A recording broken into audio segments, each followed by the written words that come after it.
Hello, friends. This is John Klein, third of episode 188 of Shadow and Flame with Magic, the podcast. And today we're going to review Fantastic Four First Steps, celebrate Wakanda Forever, the animated series, by reviewing Black Panther Volume 422, and the other two comics that came out this last week. So let's get into it.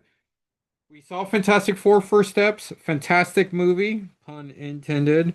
Um, There was a moment when Sue, we find out spoilers for Fantastic Four First Steps. They go into space because Silver Surfer has come to the Earth. Um, and they're gonna go, as the Herald of Galactus. My wife elbows me about like, should pregnant Sue Storm go into space? And I'm like, well, she's the strongest member of the Fantastic Four, so they need her to go to space. Like that's just the mission. And I love so much how the movie shows, like, without a doubt, Sue Storm, Sue Richards, is the strongest member of the Fantastic Four, bar no problems at all.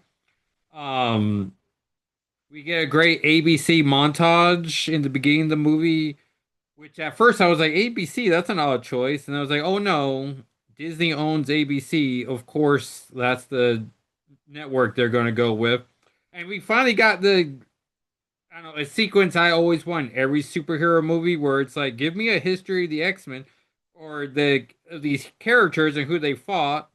Like in Far From Home, when like Toby and Andrew are talking to Tom Holland about like, oh yeah, these are the people we fought, and it's literally only the people we've seen them fight, where it's like they didn't fight anyone else. Like that's disappointing. Or in Dark Knight Rises, when you find out Batman gave up being Batman for 8 years, but he was only Batman for 16 months. And it's like, oh, okay, so that's what we're doing? Like, these are opportunities where you could be like, no, we've done all these adventures. And like they fought Mole Man, who's very fun with Sue Richards. They've they fought Red Ghost and the his space ghost space apes. Apparently there was a John Malkovich scene that apparently was filmed but wasn't given the CGI treatment. So people are thinking there's like 30 minutes of this movie that are unseen. But I don't know. Like Superman, there was 20 minutes into the movie. I was like, well, this is just a real movie. Because I don't know. I keep having this moment in my head of like, well, what's the difference from a 2 hour TV pilot and a movie? And I'm like, well, maybe it's just budget and scope. But it's like they do so much in this movie where I'm like, this would have been Act One of another, like in a different movie. This would have been like part of it would have been the third. I don't know. There's this Twitter comment someone made about if there was a show called Surfing Vampire back in the 90s, we would have had 22 episodes about a surfing vampire. But nowadays, we would have had 8 episodes, and maybe we've been lucky by episode 8 where the vampire even started surfing. And it's like, yeah, we're in a weird moment in media where things are either drawn out or, I don't know, they're condensed. And this movie and Superman are just movies that are like, yeah, we're going you gave us 2 hours, we're going to entertain you, and this movie was highly entertaining. We still haven't seen Thunderbolts, but the post credit scene, I read online where people are like, well, this doesn't set up well with the Thunderbolts post credit scene. And then watching the post credit scene for Thunderbolts, I was like, oh, now I got a little spoiled on the Thunderbolts movie. But that's on me for watching a spoiler or a in credit sequence to a movie I didn't watch. Hopefully, it comes to Disney Plus. I heard it was either going to be July, end of July, or early August, and we've blown through or July, so now we got August. So maybe here we'll watch it. Um, There's a moment where they talk about clobbering time is set on the animated show, but they never do or it's a big buildup of like, is he gonna say clobbering time? And it makes me realize we never got a flame on. Well, I thought we did, but someone online said how the actor kept saying so much, like he practiced saying flame on in various different ways, and then they've never said it. I was like, oh, I thought he did. Great cast. Joseph Quinn as Human Torch, Vanessa Kirby as amazing Invisible Woman. Pedro Pascal, great as Reed Richards, but I feel like I never stopped thinking of him as Pedro Pascal as Reed Richards. So it's just like, whereas Egon Gufford from the original Fox movies, he's just a perfect Reed Richards. Like, I just buy him. Maybe it's the shape of his head or something, but he's my Reed Richards. Pedro Pascal did not dethrone him. I'm forgetting the actor who did Ben Grimm, and I don't watch The Bear, but he did a fantastic job as well. That's the only adjective I know for this movie review. Um, the Fantastic Four post-credit scene gives us a cloaked Doom with no face reveal, but that's fun. There was moments throughout the movie where we see the delegates or countries, and that area does not have a delegate present. So I was like, okay, we're building up to it. The movie is set place in a fun retro or futuristic 60s aesthetic, which reminds me of like the Fallout 50s future aesthetic, and how that just works well for my brain. And they make a big point saying this is like Earth 828 or something. And so that all just works for me. Galactus is coming. They go into space. They meet Galactus, who is all in gray, which I'm like, well, that's unfortunate. I thought the whole point was to be fun. Like, we're not embarrassed by the comic source anymore. We're gonna do it. And on the way back of being spanked, essentially, Sue gives birth to Franklin. Which at one moment I was like, well, they gotta take off her clothes at one point because she's gonna give birth. And then literally, as I have that thought, you see her legs kicking her pants off. And I'm like, oh, well, there you go. They're gonna do this. Which at first I was like, oh, poor Johnny. Like, keep your eyes. Which is smart of the plot to be like Johnny has to help Ben with the piloting to get back to Earth. It's like, oh yeah, brother is not gonna see anything he doesn't want to see. And oh, it's just a great movie. I'm trying to think of other plot points, and then they get an entire world together to give up resources and power savings to trick Galactus, or they're going to teleport the Earth deep in space, and then that falls apart. Which at first I thought maybe it was Doctor Doom being like, I'm not going to go along with this plan. This is a poor plan. But in fact, it's Silver Surfer breaking everything, which is like this poor planet gave up all this stuff. And then they're not even like those resources. I mean, I guess they got to recycle them. But because they can't teleport the entire planet, they're going to teleport Galactus. And Galactus um, shows up, and Sue just like beats him essentially to get him into the portal square block, which is a weird thing because like they have 37 seconds to do the to open the portal, which is weird as they needed 20 seconds to get the planet teleported, and clearly 20 seconds was way too many seconds. Like it was enough time, and then 37 turns out in a row was too many seconds as Galactus starts coming back through the portal, which I thought was a weird thing because they use Franklin for bait because Galactus is under the impression that if they have um Galactus is under the impression Franklin can take his hunger from him, which is weird. But so as soon as he's a bait, he's going to like they burn Galactus's eyes. They take Franklin from his baby cage and carriage and put him into the safe Fantastic Four building. But it's like, why didn't you just put him across the street, so Galactus would have at least made like, oh, there he is. Let me take two more steps. And I don't know. It was an odd choice, and I don't know why they did it. Um, but Sue's like, you're not going to take my kid, and keeps shoving Galactus into the portal, and she like passes out from it.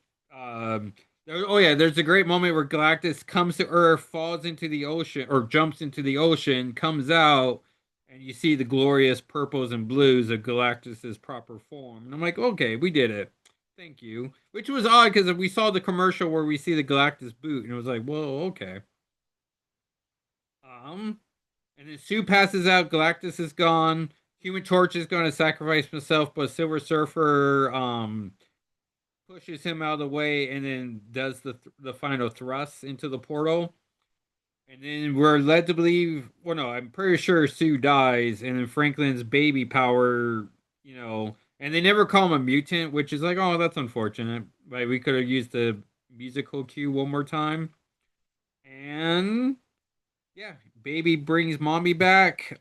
We jump 5 years in the future, and there's a very long sequence where they try to put the baby seat into the Fantastic Car.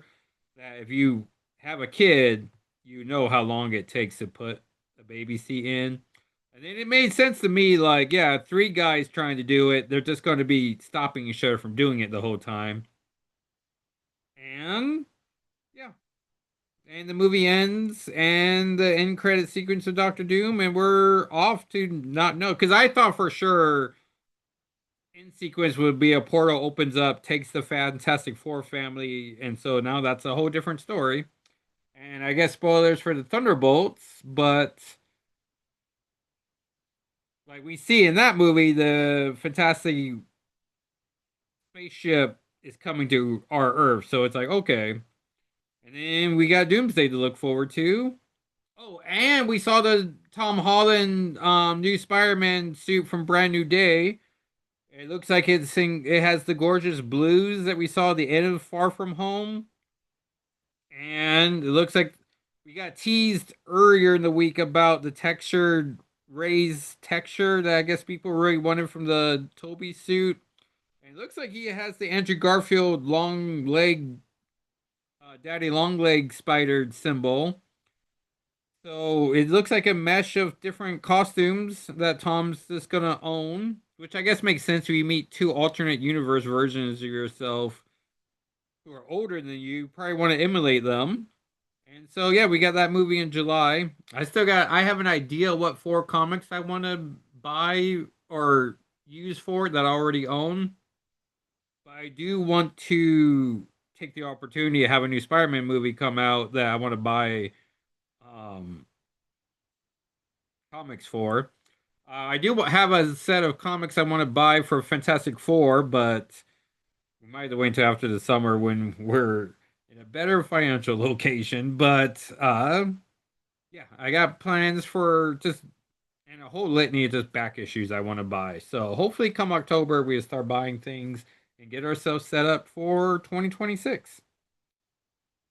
And I think that's all my Fantastic Four thoughts. So let's get into Black Panther Volume 422.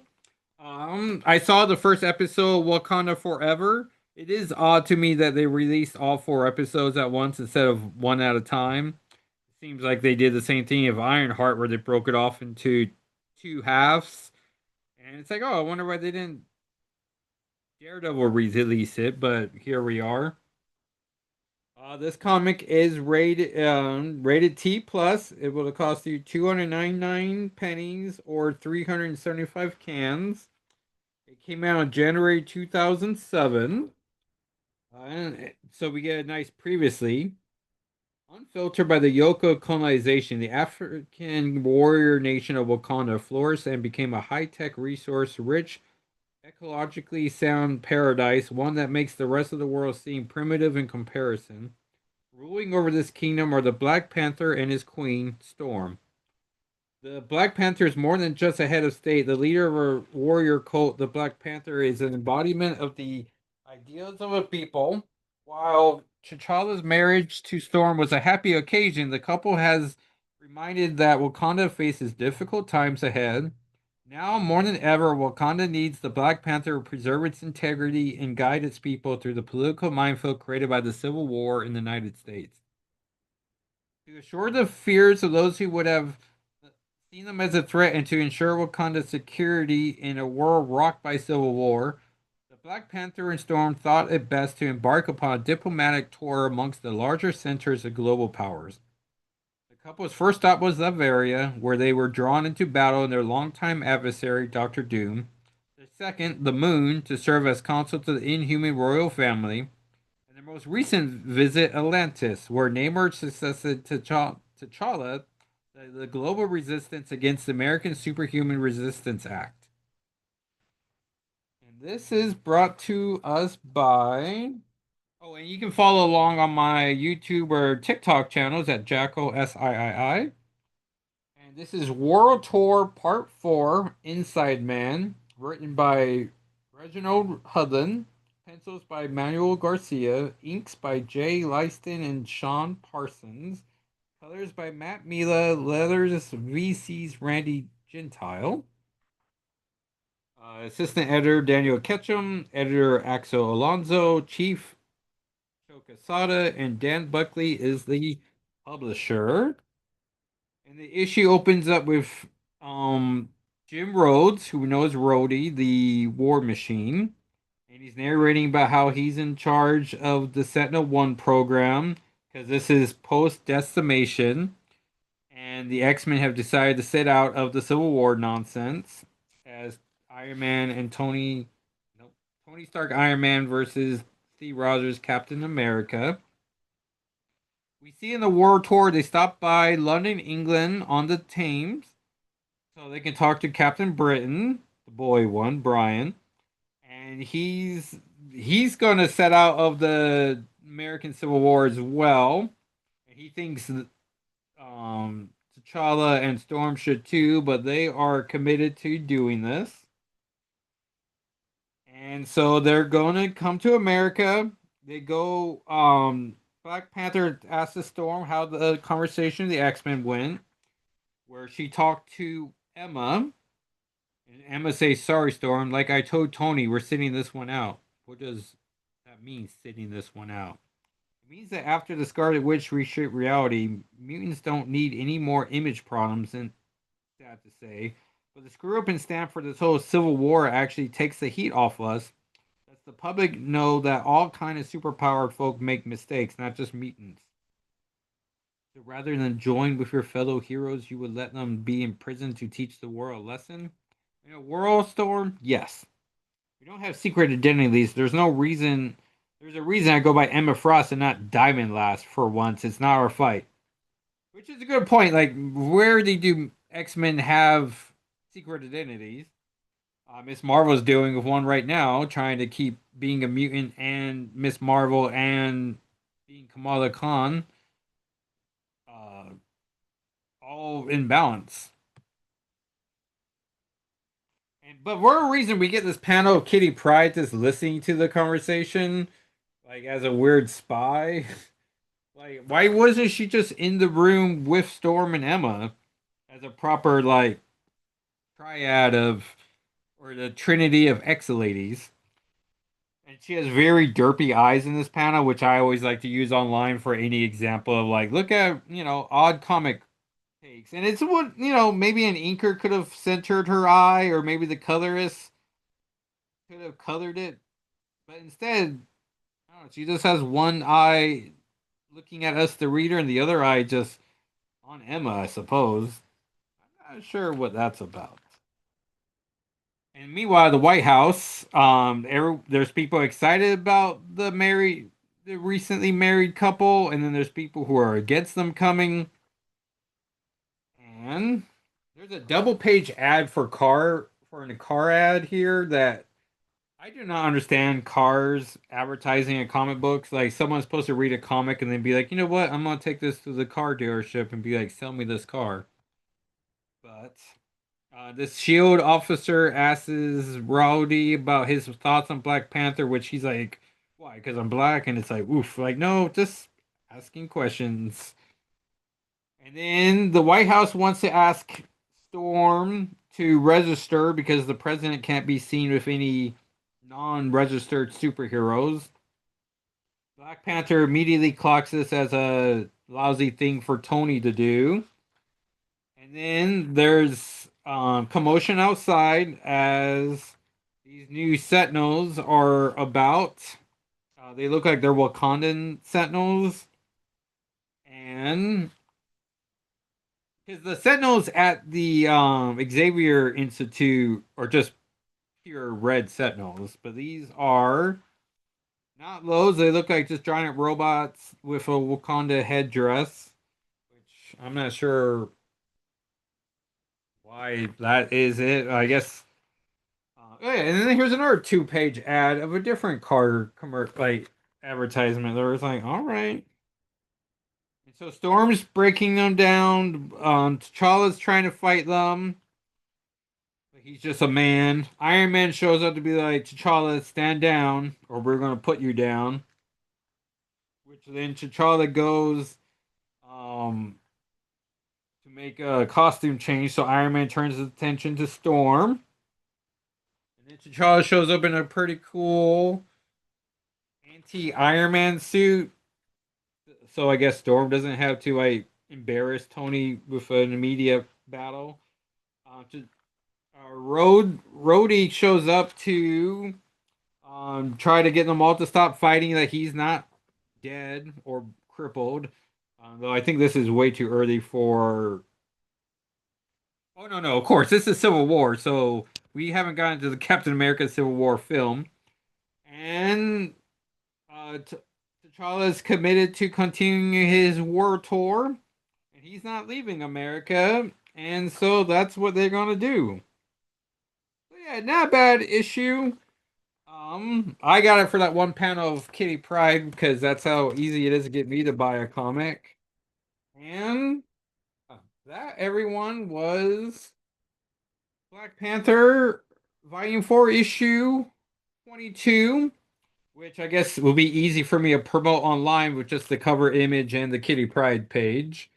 Or panel. So last week we only got two issues, Savage Wolverine 1, which was a reprint, or no, I'm sorry, a first time printed digital comic, which we need to buy all of these so that we can finally get lovable Lockheed in a comic, or in as a physical print. And I say we, but I did not buy Savage Wolverine. This would be volume 2, so I had to go back to my issue 11, 12 and 13 images to call those volume 1. This was 8-part issue digital comic, so clearly a 6-part comic can be exist. And making sure we're still recording. And so pretty much instead of fighting a Joe Rogan like podcaster, he's fighting a Joe Rogan radio caster. And the city's been this is literally the first Wolverine Logan story after the fall of the first Krakoan age.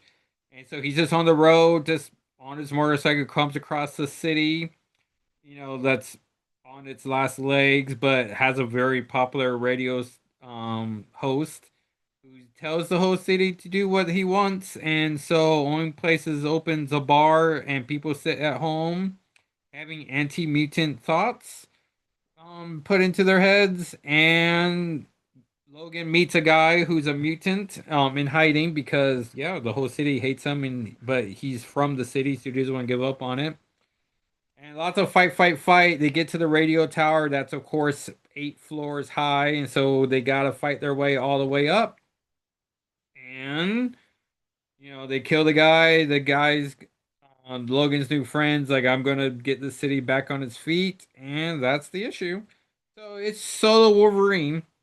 So if you like Solo Wolverine, this is a comic for you. And the other comic that came out was Spider-Man and Wolverine 3, and I'm pretty sure the first issue of this showed Mysterio. So I'm under the impression this whole place is a mortar world that they're just in different cities or locations. That's actually just different hubs and of a mortal world situation. And Spider-Man's still mad because there's a idea that Wolverine killed his parents. And so they're in the Savage Land. Spider-Man's in his all black suit and Wolverine's in his brown and tan suit. So they're just in cool classic suits. Um they just fought Craven the Hunter and Omega Red, which is a fun, pairing of their two Russian villains. And now they're just in the Savage Land trying to dodge dinosaurs. And Fireman's just in his deep feelings about his pal Wolverine killing his parents. And then the issue ends with them going to China where Doc Ock is for some reason. And I really feel like we're just in that area where clearly this is Mortal World or Mysterio having a big, arena type of base to put his enemies on to keep fighting each other. And I can only imagine this will end with Logan not being the murderer of the Peter Parker parents. So, yeah, that was the comics of this week or last week. I mean, it's fun reading a Spider-Man comic, but yeah, like that was it. But this upcoming week is going to be a proper full week of comics. I rated the top five. So we have Ultimate Wolverine 8, which the preview pages shows us that Ultimate Sprite's going to be there, so we're locked in. We have Wolverine by Chris Claremont, which was part of the Paragon collection. The preview pages from months ago show Kitty Pryde and Lockheed, so we're locked in for that. Number three, Uncanny X-Men 19. It has Deadpool and Outlaw. So Outlaw and Deadpool written by Gail Simone. Pretty great. Ultimate X-Men 18 by Peach Momoko. That's going to just continue to be great. One War Under Doom 6 as we head to the finale of that series that ends in November, I want to say. And then we have Helverine 9. Wolverines and Deadpool's. Oh, I didn't write the issue number. I want to say it's 2. Yeah, I want to say it's 2. And it's two of a three-part series, so I want to say it's not over yet. So this is part 2. And Storm 11 that kicks off Thunder War. War, if you want to pronounce it correctly. So yeah, that is the comics of this week I'm looking forward to. And yeah, so you can follow